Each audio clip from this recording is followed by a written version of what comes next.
Too close for comfort. American and Russian warships narrowly miss each other out at sea. Welcome to Faith Nation. I'm John Jessup. And I'm Jenna Browder.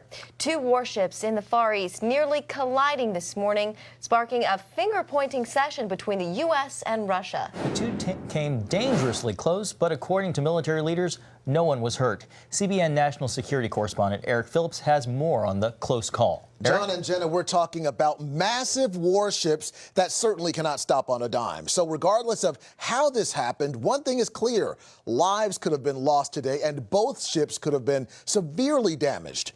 As to why this happened, I spoke to a military expert who offered a preliminary explanation. Take a look at this U.S. Navy video captured Friday in the Pacific. It shows just how close the U.S. and Russian warships were at the time. Officials say just 50 to 100 meters apart. Here's a still image that gives a bird's eye view, prompting this response from the acting Secretary of Defense. The news of this morning is, I guess, beyond disappointing. The U.S. says the Russian vessel came from behind at a high rate of speed and angled toward it, forcing crew members on the USS Chancellorsville to throw engines in reverse to avoid a collision. Russian military officials claim it was the American vessel that suddenly changed course, causing the two to almost collide. U.S. officials say at the time a helicopter was attempting to land on the American warship.